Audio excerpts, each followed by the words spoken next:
In 2000, 16 castaways wash up on a remote island to take part in an unprecedented televised competition. I just wanted to know if I could freaking do this. This was our opportunity for an adventure of a lifetime. Over 39 days, they battle snakes, There's no anti-venom. It's for real. storms, Nature is in charge. and each other. Survivor is like the worst high school clique you can imagine. In a ruthless pursuit of the show's $1 million prize.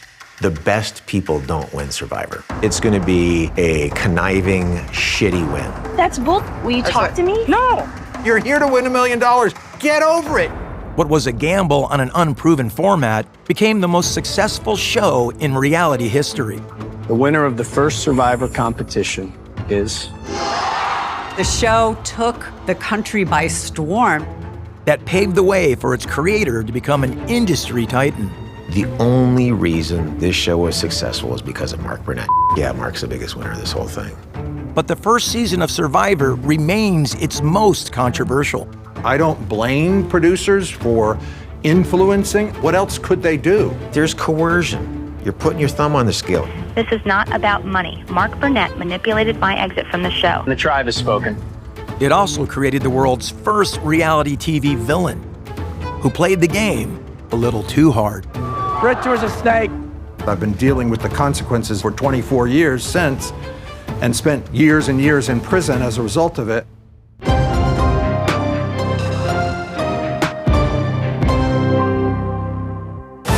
Get ready for adventure. Modern-day adventure television is all about beautiful cinematography, lush exotic locations, and even famous faces. But back in the day, things were a lot rougher, in every sense of the word. The world's greatest adventure competition, the Eco Challenge. Eco Challenge was like triathlons on steroids. And you go 24 hours. Each race is like around 250 to 350 miles. And it goes on and on and on. But we're in it. And they're brutal. You know, people are super hardcore that do this. First broadcast on MTV in 1995, Eco Challenge is the brainchild of the man who would help define reality as a new TV genre, Mark Burnett. 3 years of my life have gone into bringing adventure racing to this country. And I just feel absolutely over the moon that we're finally here. Mark Burnett is a fascinating character. Basically, he was not in TV, not in entertainment, and decided, I'm gonna make my own show and my own adventure race and figure out how to do it. Eco Challenge was really his first foray into the television world. Coming from a military background, he was athletic, he was competitive, and he loved adventure. When he gets behind an idea, I mean, it's everything. It is full on. At the turn of the millennium, Burnett is looking to stake an even bigger claim in the US TV marketplace. He acquires the North American rights to a highly ambitious competition format called Expedition Robinson that he rebrands Survivor.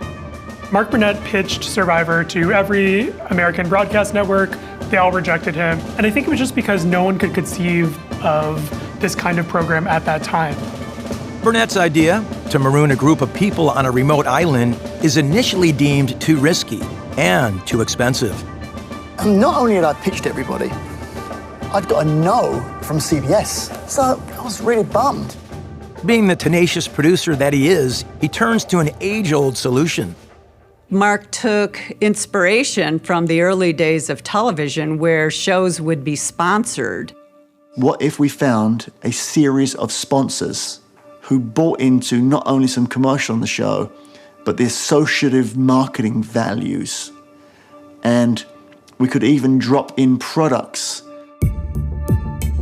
Mark started to get Reebok and Target and Visa to come on board, and I think it was that product placement that pulled it over the line.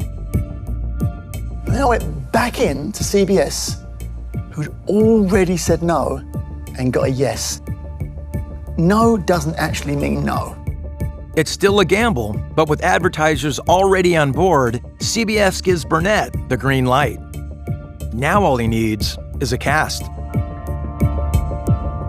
You're simply looking for A-type people who are diverse economically, racially, age, geographically, smile, intent, belief. My mom comes home from work and she throws this piece of paper at me and it says 16 people, $1 million, 39 days, survive. The money wasn't a real motivator. I just wanted to know if I could freaking do this. My name is Kelly Wigglesworth and I was runner-up on the first season of Survivor. Since I was 5 years old, I've always wanted to be an actor. And then I had my first son at 20 years old. So everybody told me I had to be responsible, get a real job, take care of my son. And then the application for Survivor came. And then I'm thinking, well, this might be my way to get into acting. My name is Jervis Peterson, and I was a castaway on season 1 of Survivor. In 1999, I was 27 years old. I show up at the CBS studio, and the very first person that I run into in the lobby is this PA. And he says, hey, listen, they want you to be the guy that's gonna hit on all the girls. And that's all I had to hear. Because if you tell me what you're buying, that's what I'm selling. My name is Joel Klug, and I was on the first season of Survivor. So my mom saw an ad, and she called and said, they're putting together a show just for you. And so I looked it up, and they were, and it was just for me. My name is Richard Hatch.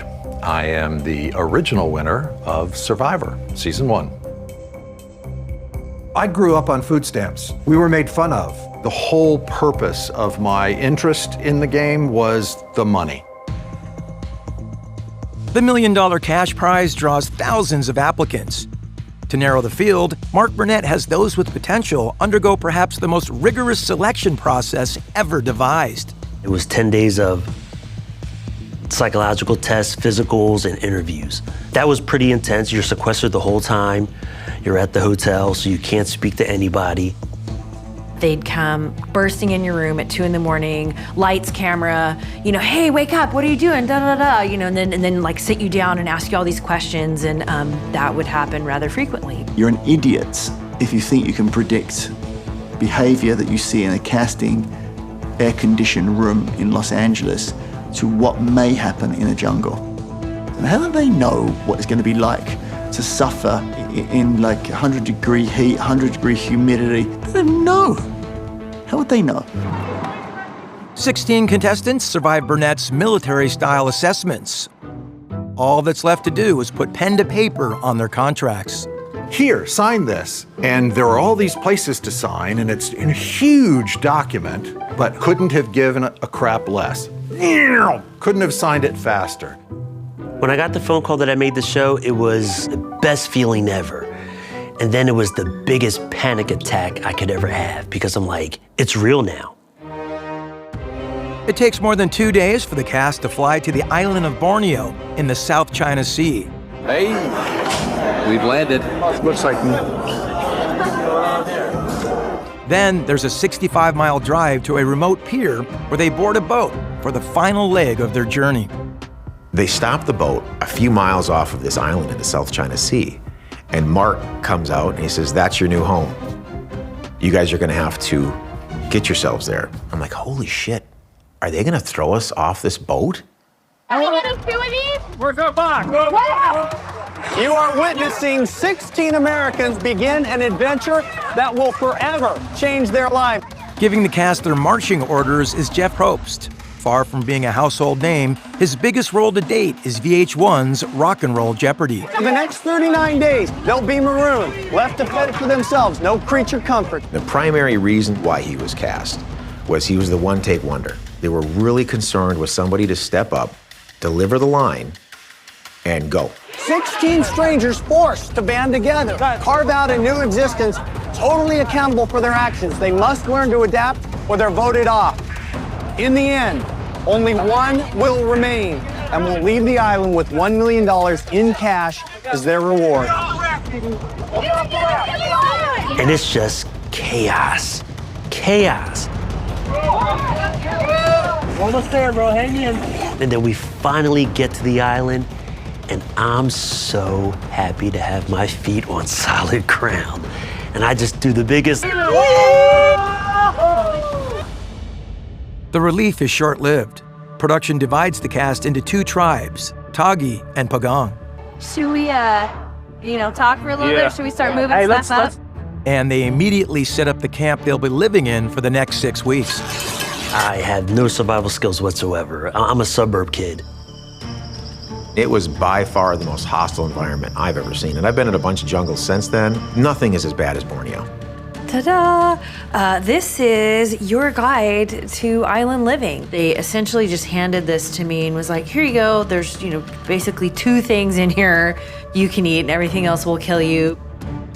You can't sit on anything. Everything's crawling, everything's wet. Here's the thorny and poisonous plants. All of them are thorny and poisonous. And if you see these plants, you cannot eat these plants. Black scorpion, spotted house scorpion, pit viper, yep. If you see these sea snakes, there's no anti-venom, it's for real. Yeah, you really can die out here playing this game.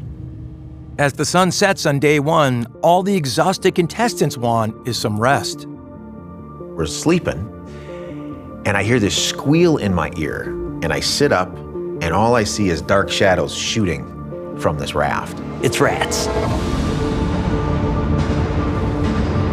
They're nibbling your fingers, your toes, your ears, they're just everywhere. I slept 1 to 2 hours a night the whole time I was out doing that show. The two tribes will spend the next 6 weeks competing against each other in challenges. No! Every 3 days, someone will be voted off by members of their own tribe. Producers can only intervene if a contestant is injured or seriously ill. So there's 2 types of challenges that we would do out in Survivor. The reward challenge would be a challenge for a reward. And it could be pillows, blankets, fish hooks. You guys gonna name these chickens? Breakfast, lunch, and dinner. And then your immunity challenge, if you won that, your tribe didn't have to vote anybody out. One of the first immunity challenges creates an unprecedented TV moment. You can hear this squealing sound. Grab a seat, guys. We sit down at this long table, and they said, hey, that squealing you hear is a cicada. Now, Borneo, this is considered like sushi. They're just horrendous looking. You gotta eat one alive. Excuse me? I'm not doing that. And I'm seeing everybody just picking them up, popping them in their mouth and eating them. The first person who refuses to eat a bug loses immunity for their tribe. To eat a live creature was so out of the norm. And that CBS would allow this to happen. They're actually gonna air this. Guys, bon appetit. We're doing it for the what? Jarvis, Beckett? Seeing the physical reactions, the sweat, Eat it! Come on, man. I can't do it! people were losing their minds. What do you think you signed up for? You're here to win $1 million. Get over it.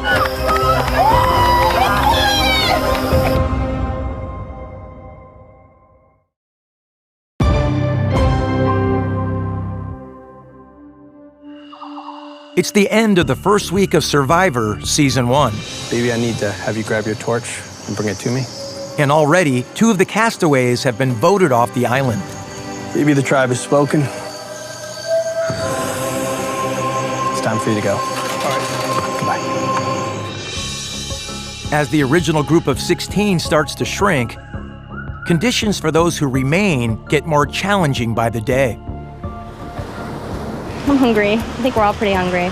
I've gone days when I've only had some fruit, but there's no prospect of having any food here. It's dire. See what? Bait hanging and nothing moving. Empty. These do suck. Each tribe, season 1, was provided a can of rice that they had to ration, and that was it. What you cooking, Rude? I'm gonna make the rice and a papaya.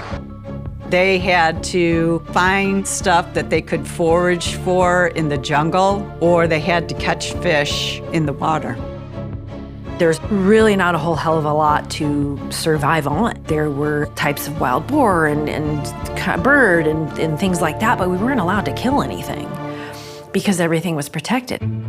Hunger pains never go away until you eat, so you're always hungry. I would think about food, I would dream about food, I would talk about food nonstop. Like, I just wanted to eat so bad. I lost more than a pound a day. Most of those kids didn't have a pound to lose a day. People think when they watch the show that it looks hard. They have no idea. It's 10, 15, 20 times harder than you can imagine. The crew are living in relative luxury at a newly built eco-resort on the far side of the island. This is where we eat. This is where you can come up and get a drink or some water, and it's just a good place to hang out. For them, food isn't a worry, but they still have more than enough problems of their own. There were no resources on the island. You name it, it had to be shipped in. And similar to the survivors, nature is in charge. They would have these lightning storms that were just epic. The rain was really quite something. It was torrential. There was one storm, and we thought we were going to lose the set. Boom! Like thunder and lightning, and the lights shorted out. People screaming, and huge trees fell near us, like crashing over other trees, and we could have been standing there. This is really horrible. Survival of the fittest. And that night, I was like, this is it. This is the deepest, most miserable I've ever been in my life. It all has a huge impact on production. This is Command Central. Oh, and the power just went down. Every time we come in here, something happens, something odd happens. The cameras would fog up because of the humidity. They had this idea of infrared cameras that were going to work and everything. None of that worked. They ended up shooting a lot of the nighttime stuff just on basic little video cameras that you would get from Best Buy. Oh, the sound guys were made crazy with the sound of the insects because they were so deafening. I saw a dude fall 24 feet off a cliff. We were in the jungle. He was running backwards with a camera trying to film us. Dude fell off a cliff.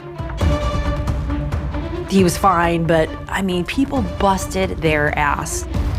But the crew isn't there simply to film the cast enduring the island's harsh conditions. Their job is to capture the growing rivalries and shifting alliances within the two tribes, as deciding who goes and who stays in the pursuit of the $1 million prize becomes a ruthless blood sport. Tribe has spoken. I think I'm going to handle this by beginning to develop alliances with some folks to ensure that I move into the next round. Season 1, you didn't know how the game was going to play. And there were no rules about having alliances or not having alliances. I was just watching it play out. We have alliances that are happening within the group, and you're going to have that. Just because, you know, hey, there's money involved. I had never experienced anything like that before, so you had no idea what was going to happen. Jenna, the tribe has spoken.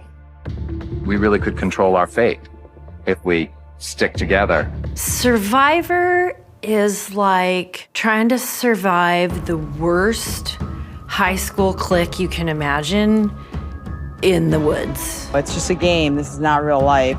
So we're thinking, boy, Sean, it's time for you to go, bud. The tribe has spoken. The jungle has spoken. It's time for you to go. Goodbye. You didn't need to make stuff happen. It was happening. Like Sue and Kelly not getting along. That's bull. Well, I don't give it because I trust her more than I trust you. Why? That's bull. I've been your friend since day one. I knew every 3 days you had to vote someone off, but I thought that was just gonna like work itself out. As it progressed, it became this whole other monster that I didn't really see, I guess, going into it. The tribe has spoken. The tribe has spoken. It's time for you to go. Bye. You're not going to win Survivor by winning out on the challenges. It's going to be a conniving, shitty win.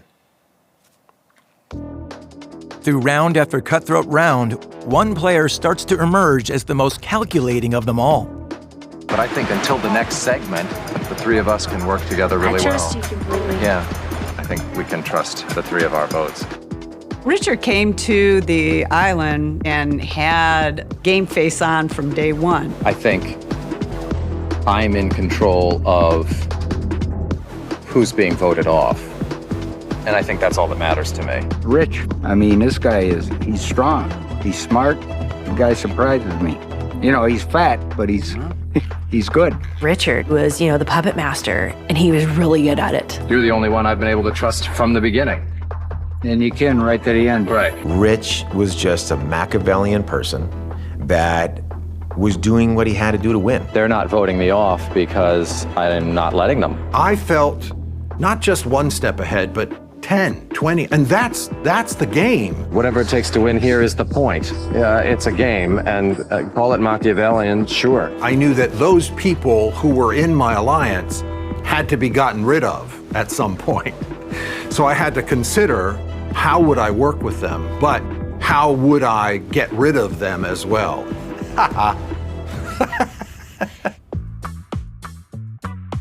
One of the craziest points for me was this decision to spend more and more time naked. He walks around naked quite a bit. I think it probably bugs some of the guys. We would be sitting down, eating our bowl of rice. Rich would come, sit down, with his legs spread. Hey guys, how you guys doing?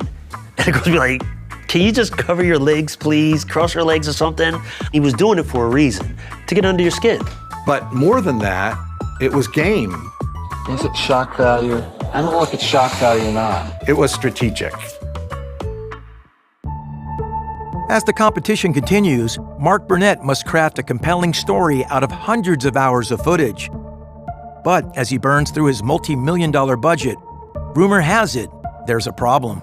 They were doing somewhat rough edits on the other side of the island, and they deliver the first episode to Mark, and he thinks it's shit. So Mark recut the whole first episode.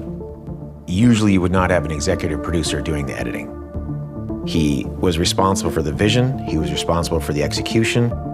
If this would have fallen apart, his career would have been done. He had to try to save this thing. And that's when he kind of started putting his fingers on the buttons. Cast members allege Burnett stokes up the tribalism, so it burns even hotter. This is a television show. You do have to add a lot of drama. Certain statements can be leading. What do you think about this person? Or they did that, huh? That's kind of interesting. I didn't trust production because I felt like if I told them something, it would somehow leak out to people in my tribe or even the other tribe. There's coercion. You're putting your thumb on the scale here and there, wherever it needs to be. I don't blame producers for influencing. What else could they do? They're trying to get footage for a show that depends upon how we are interacting with the audience as much as how we're interacting with one another. There's tremendous pressure on Burnett to stick the landing as Survivor nears its climax. Sue, second vote. Sue, you need to bring me your torch. The tribe has spoken. It comes down to the final two, Kelly and Richard. We'll bring in our final tribal council jury. 7 castaways already voted off return to choose the winner. Survivor is a morality play, asking the people that you have ousted to give you the gift of $1 million. Sue Hawk had reached the final 4 before her rival Kelly voted her off. When it's her turn to speak, she doesn't disappoint. Kelly, I was your friend at the beginning of this. You're very two-faced and manipulative. My vote will go to Richard. And I hope that is the one vote that makes you lose the money. I remember standing back watching Sue's speech going, holy shit, she's going in on her. I knew 1000% that she was going to go off. She was going to be pissed. I knew it, called it. This island is pretty much full of snakes and rats. We have Richard the snake and Kelly, who turned into the rat. I feel we owe it to the islands to let it be in the end the way Mother Nature intended it to be, for the snake to eat the rat. I thought for sure I was gonna win, despite Sue's venom. I am choosing Kelly. I was pretty darn sure I had at least 4 other votes. But I'm voting for Rich. The votes were being turned over, and it became 3-3. We had an alliance to the end, and I'm fulfilling my obligation. It was 3-3. I remember looking out at production and people were holding hands and, you know, everyone's on the edge of their seats. The winner of the first Survivor competition is Rich. When they said Rich's name instead of mine, I was devastated. I could never communicate to anyone the full entire body kind of release. It really happened. I'm not dreaming. Richard has clawed his way to Survivor's first ever $1 million prize. Season 1 filming is wrapped, but the real drama is just beginning. You gotta be kidding me, they hate me? Like, it's rough. Like, America hates you. Like, that's something that's tough to deal with.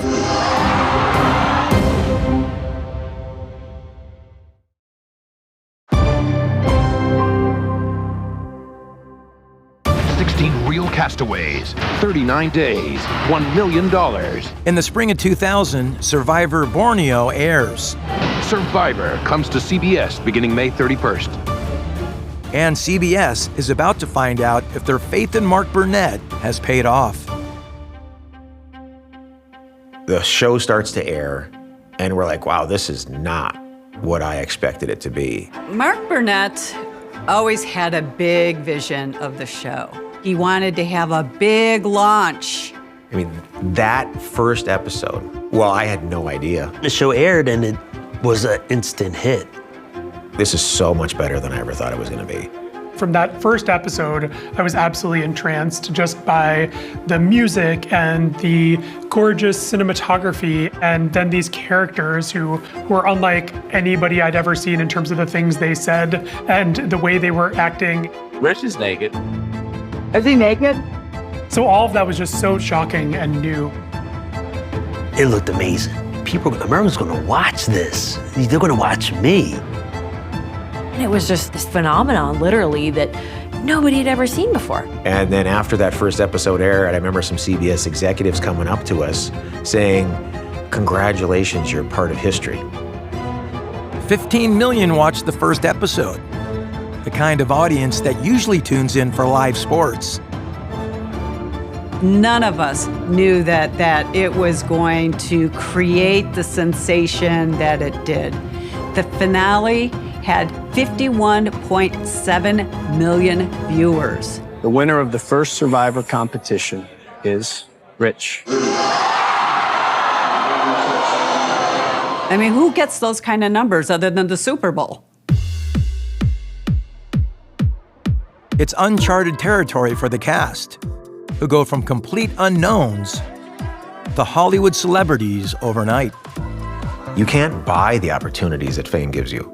If people know you, they do treat you differently. I was getting offers to go here and fly there, and magazines and TV and interviews, and it just all was coming at me so fast. I wasn't in search of fame. But the level of fame and notoriety is pretty undescribable. Let's go on, everybody. MTV. I had all kinds of money coming in and opportunities.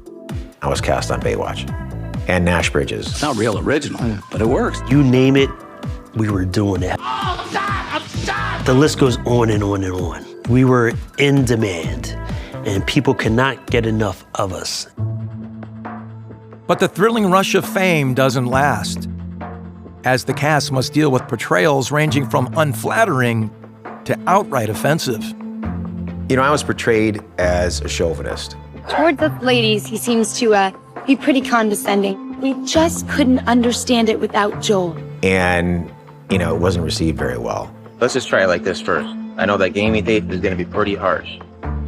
I was insensitive. I was a prick. I'm not super proud of how I did the show. I was 27 years old. I had no idea what I was doing. We were all kind of flailing.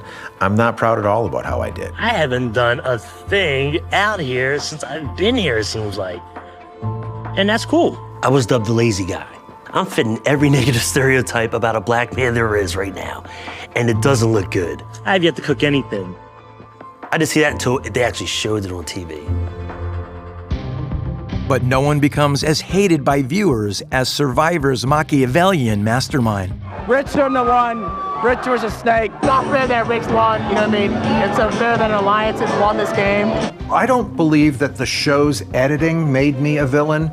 I believe people's perspective and lack of understanding of the game. Outwit, outlast, outplay. People didn't get it. Participants didn't get it. The contestants didn't get it. Never mind the viewers. Please welcome the snake, Richard Hatch. All of us were brought to the Rosie O'Donnell show, and she gave everyone a car while giving me a box of rice in order to shame me because she was such a fan of the show but so angry at the way I treated people. She clearly didn't get it.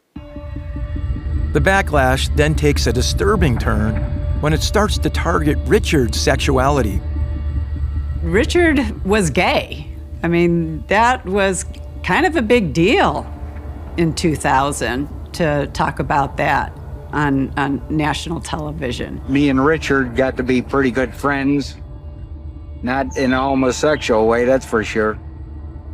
You're talking about what it's like to be gay. You're having that point of view going up against, someone like Rudy, who comes from the military and very conservative.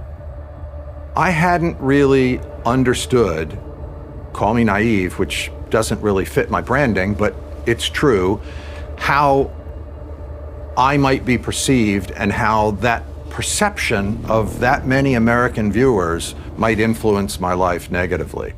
Make sure you get this on TV. Oh boy, you better have a beer in your hand when you're doing this one, Aaron. I don't know what my buddies are going to say when I get home, but I'll have to deal with that. Back then, gay people were second-class citizens. Still, today, challenging situation to be homosexual, but nothing like it was then. The press would write things like evil queen. The hatred, the venom, the fag, the queer, that was all completely and utterly shocking. But when the spotlight then shifts to the show itself, the controversy hits a whole new level. Mark Burnett manipulated my exit from the show. Mark should have to answer for his actions violating the very rules he set up for the game show. This is not about money.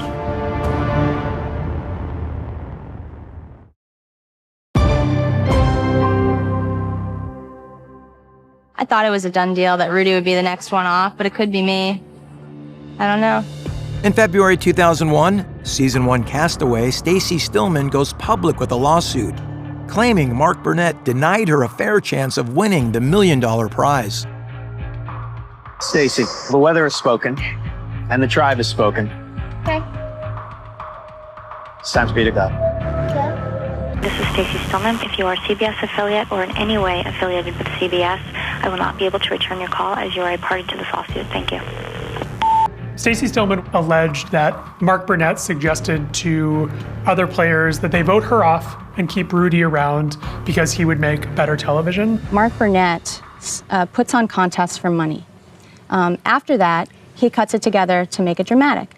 In this case, the problem is he interjected himself into the game to add to the drama while the game was being played. I stand by my claims, and the witnesses are ready to testify.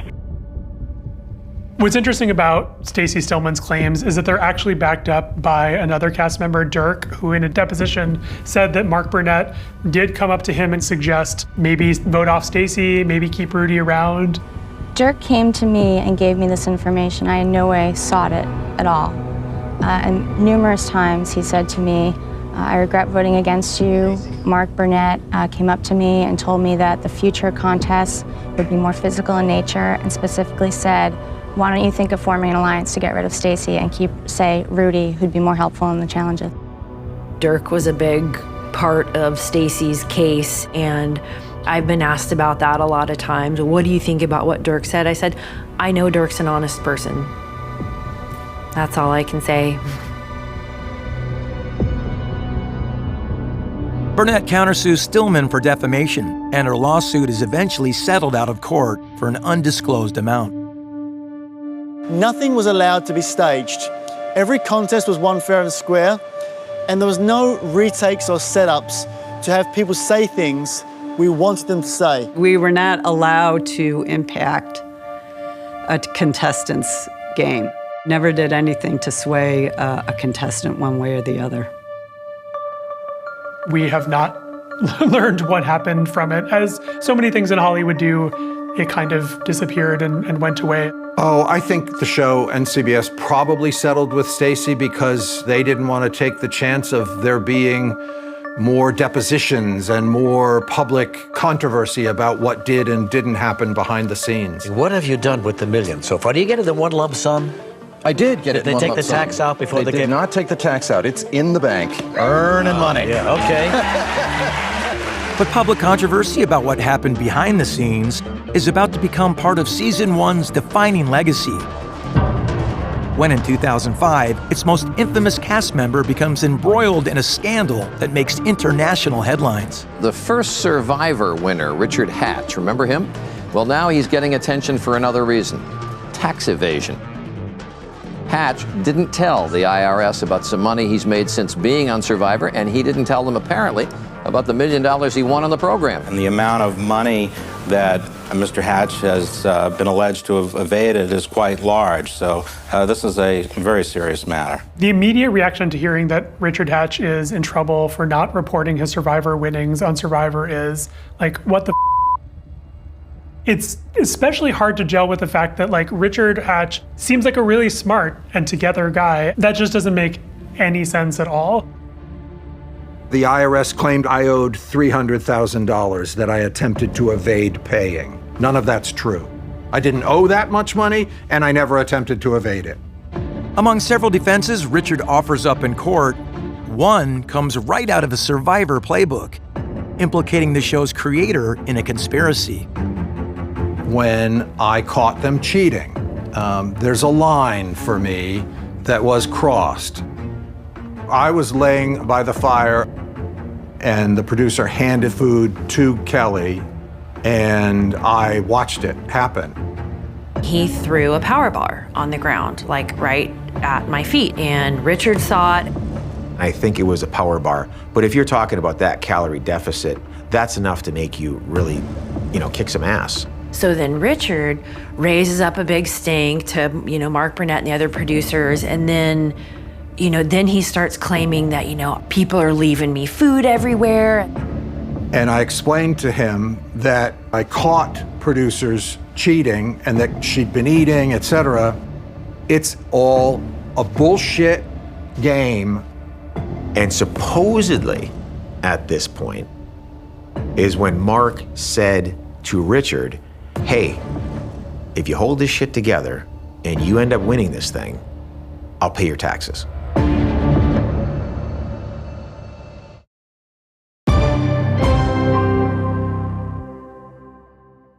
What is your position, sir? Well, you'll learn that at the hearing on January 10th. Reality TV's most notorious villain, Richard Hatch, is fighting to beat tax evasion charges by claiming that Survivor creator Mark Burnett promised to pay the taxes on his winnings. Do I believe that Mark did that? 100%, because I would have done the same thing. I would have done whatever I got to do so that this whole shit doesn't fall apart. Trouble is, Hatch has no evidence to back his claim, and many of the others just don't buy it. It says in our contract, you're responsible for your taxes. I don't think there was a deal. I think he was just trying to get out of paying his taxes. Am I shocked? No, not at all. That's who he is. CBS, I know they clearly told everybody, make sure you pay your taxes. Got my check, took half of it, put it to the side for taxes, paid my taxes. The trial judge refuses to even entertain Hatch's cheating claim, and he's convicted for tax evasion and perjury. Hatch's new reality is pretty grim. He faces a maximum of 13 years behind bars. You are one of the biggest stars in the world right now, and you're going to jail for 5 years for not paying taxes on some money that the world saw you win. Karma's a bitch. You know, there you go, buddy. It couldn't have been more poetic justice than that. I mean, really. Richard Hatch seems very much like he did on television. He's very convinced of his own arguments. He's very convinced of his own perspective. He's very strong-willed in sort of making sure that you understand his side of the story. And of course, that's what we saw also on Survivor. More than 20 years after Richard's conniving win on the island, it's like he never left. As for Survivor, it's still going strong over 45 seasons later. And Mark Burnett is now viewed as the godfather of reality TV. If you look back to that first season, I don't think there's any way that Mark truly could have predicted the level of success that he ended up having. Did he earn it? Absolutely. Yeah, Mark's the biggest winner of this whole thing. Mark Burnett turned it into the greatest reality show in the history of television. And it put him on the fast track in Hollywood. He was just cranking out shows left and right. Burnett follows up CBS's Survivor with NBC's The Apprentice, in which he created an altogether different kind of villain who would capitalize on his reality TV persona in ways that no one could imagine. Trump would win Survivor. Not the best guy, but he's gonna win. You have to be willing to do shitty stuff. Were you a little malnourished on the island, I too? did. I had a vitamin deficiency, so I got some real cool blisters up on my legs. As for Season 1's castaways, being the first to take part means they're reality TV pioneers. This is fan mail that I got from all over the world. Malaysia, Sweden, Finland, Norway, Denmark, South Africa. They appreciate you. They love the way you played the game. They respect you. I'm very touched by this. This is the power of Survivor, what it's done. I've never seen the show. I was there, lived it. And I think I wanted to keep that experience, I guess, kind of pure for me, because I know what happened. I know what really went on. I know who I am and what I really did. And it almost kind of worked out better that I didn't win. Richard Hatch won the money, but then he was in jail.